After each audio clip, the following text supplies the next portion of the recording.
แถวมณฑลบาลตั้งแถวตัวเล่นตัวโม่ตัวผมเอาอันนี้ได้เวลาในพวกแรกเนาะครับอันใดได้เอาเปิดเสียงที่เนาะเปิดเสียงที่เอาสายตูสายถ้าหาว่าหาก็ได้ก็ได้ปัญหาทั้งหมด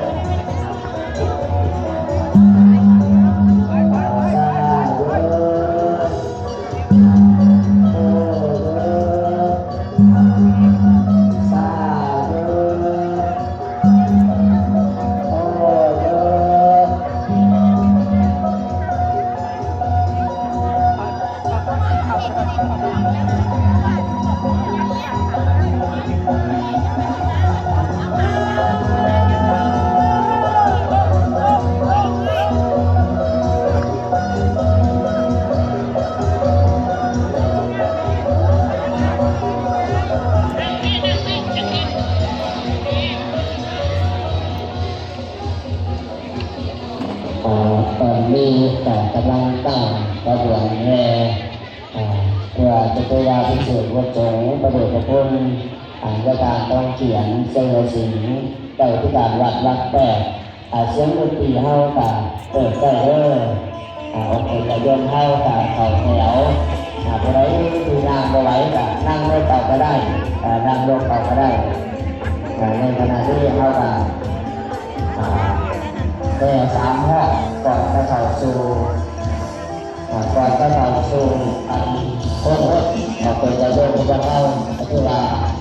ออกเป็นจะโค้งหลายผู้หลายคนที่เดินทางมาร่วมทุกวันที่สองในงานเวลาที่สี่เป็นสอง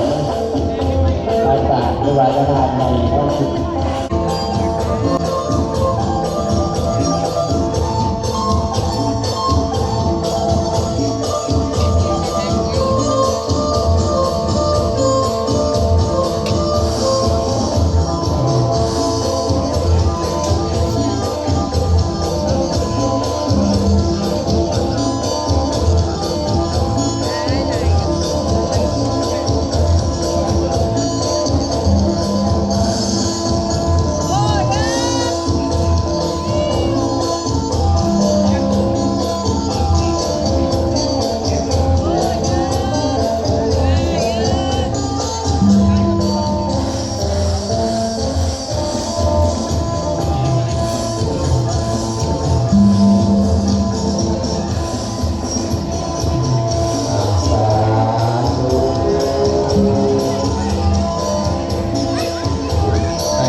ำลังเอาลง YouTube เลย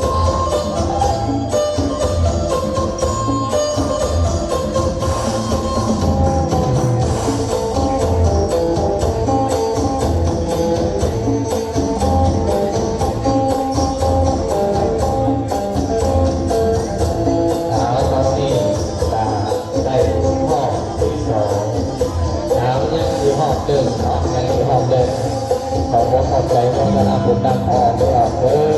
ชาวบุญบริษัททั้งหลายเมื่อนี้ตอนนี้ทางการนำทางวสมหาวงศ์และทางวัดที่แก้วน้ำการนำคำลังจะได้มาให้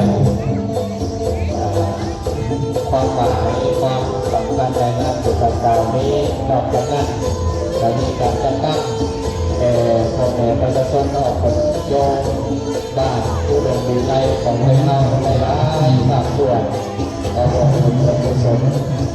นำกันเนาะแต่ก็ให้ดีดีแน่ทำนำสู้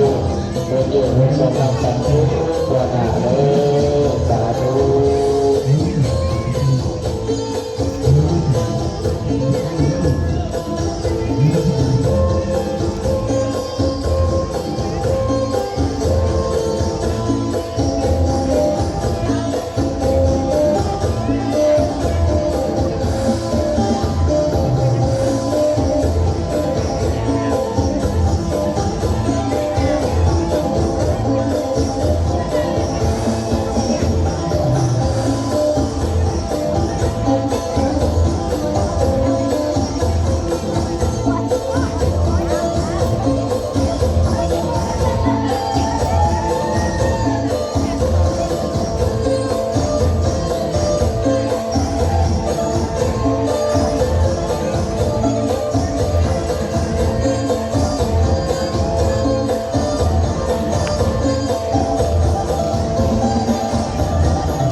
เสียง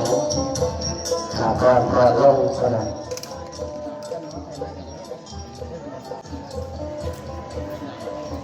ขอกราบพระธาตุพนมพระบรมครูบาอาจารย์เขาหาด้านในทางโรงรถเลยเป็นเบิ่งตั้งครูบาอาจารย์นั่นแหละ ไม่มันหมดทั้งนี่นะว่าแล้ว3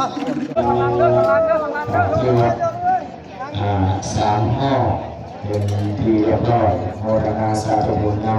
ำของเจ้าผู้อาจารย์ข้าเวลาเราเทระออกญาติโยมเนาะนิมนต์พ่อแม่ผู้บาอาจารย์เนาะเทระนั่งข้างในแล้วก็พ่อแม่ผู้บาอาจารย์พระสงฆ์ประชาสัมพันธ์เอาตัวใจเริ่มเข้าที่แท้แล้วก็หาพนังวันเจ้าสำหรับเจ้าภาพหลักเพื่อทำการการเกี่ยวไว้เด้อจะได้พอการเกี่ยวไว้ผู้ใดที่จะประเทศเรือถวายหลักเมื่อหลักทำในส่วนนี้พระสงฆ์เอาตัวใจเริ่มเข้าผู้ที่ไม่ใช่ได้ร่างแต่แบ่งทางกรรมการที่ทักมาให้นะผู้ใดที่มีเสื่อมกับการเกี่ยวไว้เป็นเรื่องของเราเวลาวันนี้อากาศเป็นใจเป็นเรื่องของเรา2-3 เดือนอากาศหอดลุกเอาเพื่อมาลีคุณเป็นผู้สนที่เขาใจให้เพิ่นเห็นให้เราเป็นเรื่องเรา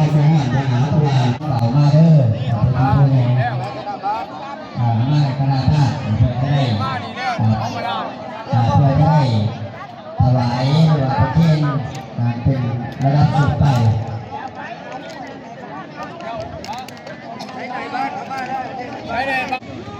ฟังไปนี่เป็นพิธีเทลาบ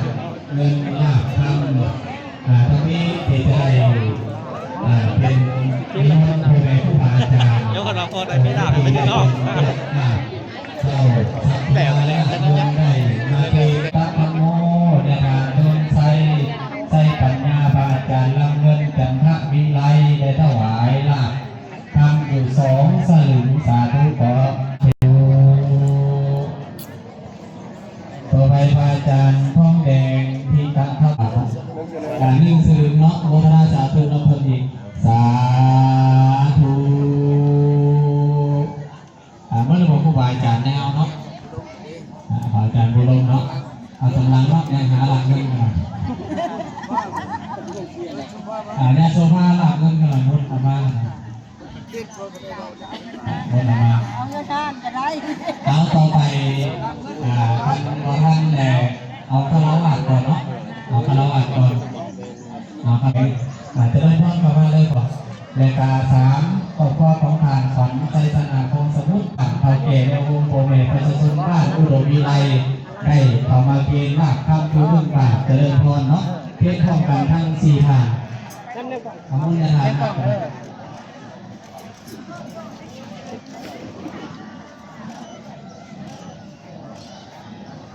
บสาธุ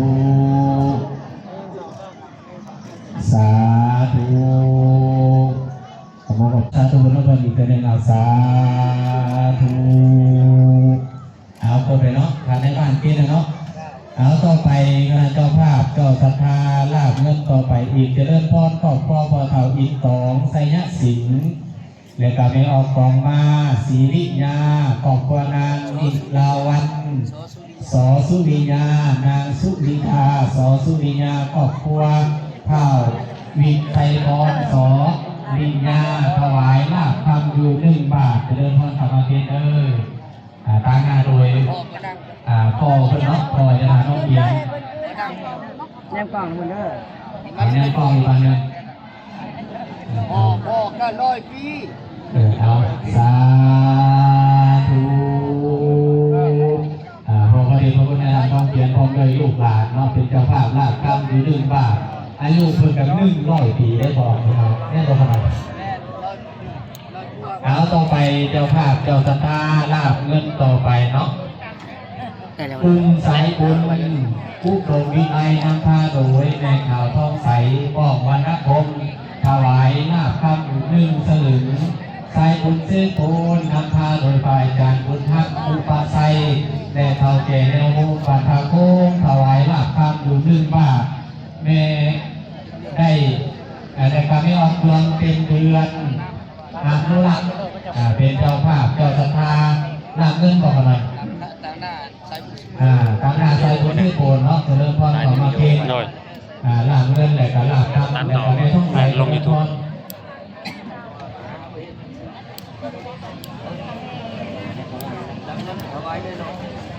เล่ารับเงินหมู่บ้านเดินรวมกันนี่ก็ไม่รวมเป็นเดือนถวายลาภเงินอีก1 บาทโมทนาสาธุบุญเอาเงินหักกันสาธุเลยจะเล่าอะไรได้ไปที่คนนี้ต่อไปเนาะมี4 ทางเนาะเจริญพรเมรีไรวอนวันหน้าเรือนบริษัทไทยกาเจริญไส้ถวายลาภเงินอยู่1 บาทขอบคุณแม่คำมั่งเองวันหน้าเรือนห้านผ่าแพรถวายลาภเงินอยู่1 บาทแม่มีในวันจันทร์วงศ์แม่เลี้ยงเป็นเจ้าภาพเจ้าศรัทธาลาภเงินอยู่1 บาทแล้วก็ไม่ออกสุวรรณสิงห์ถวายลาภเงินอยู่1 บาทไม่ออกพวงผิดสีผักดีห่านไทยคำสมทิศถวายลาภเงินอยู่1 บาทขอเจริญพรต่อมาเทียนพร้อมกันเนาะรายชื่อต่อไปเมออกเมออกไซซุปเปอร์เสิร์ฟถวายลาภเงิน1 บาทเจริญพรต่อมาเลยบรรยากาศเมออกทับดาวจันทร์วรทิพย์ถวายลาภเงินอยู่1 บาทขอบพ่อแม่นนทาไก่คำพิทูลขอบพ่อแม่อินตาถ ไก่คำที่ทูลครอบครัวแม่ออกสอนนาลีไก่คำที่ทูลครอบครัวขันคำไก่คำที่ทูลถวายลาบเงินอยู่1 บาทขอเจริญพรกับมาเจอเลยเนาะเอาสาธุต่อไปขอ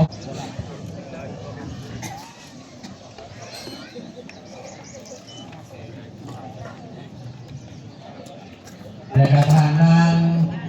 ดวงเทียนเดือนแน่เนาะและการเจริญพรของเมผู้ใบดวงพุ่มถวายลาบเงินอยู่1 บาทเมมานีวงสาธุเมยาบุญทันถวายลาบเงินอยู่1 บาทตกแล้วเป็นช้อนโซนครับ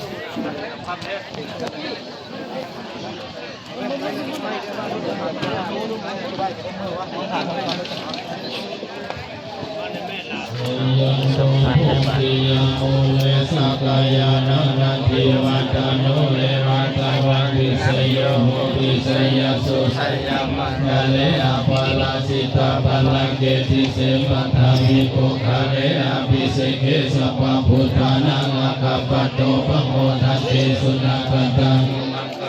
สุภังวจังจุหิตังสุขโนสุโมโหโตยสุนิธัมภมัจจาริสุปะทากินังกายวัมโนโยกัมมังปะทากินัง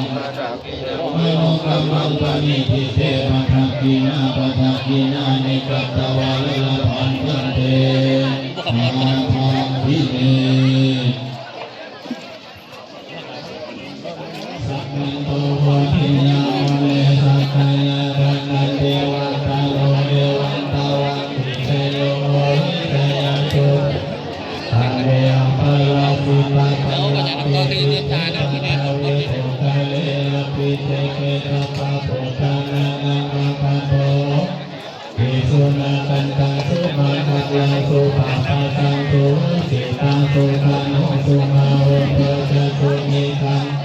ทะเลสุภาทากินังกายกัมมังวาจากัมมังวาทากินังวาทากินังมโนกัมมังปาทากินาปาทากินานิกัตตวานาปัตตาเทปาทากินิสายันโตโหติยัมโมเลสักกายาหนังโหลดฮะวันตาวันติสยโหติสยสุสยมังคะเลอะภาลาสิกาพลังเกติเทปะทาเวเออะติสิเกสัพพะพุทธานังอังคัปปะโตปะโมทัสเตสุนังกัตังสุนังกาลังทังสุโหสิทังสุกาโนสุมาโหเตจะสุนิทังพงมาจาเรสุปะทากินังเป็นบุญตาเป็นวาสนาของเราที่ได้สืบทรงโมทนาสืบทรงบารมีของแม่ครูบาอาจารย์รูปพระมาวาสนาโอสูงบารมีของมีพอออกไปออกสมภาพโอสูงการสร้างการพัฒนาวัดว่าพระพุทธศาสนาการที่พงง่ายได้พอออกไปออกในวันนั้นเพียงนี่เป็นผู้เคยได้สร้าง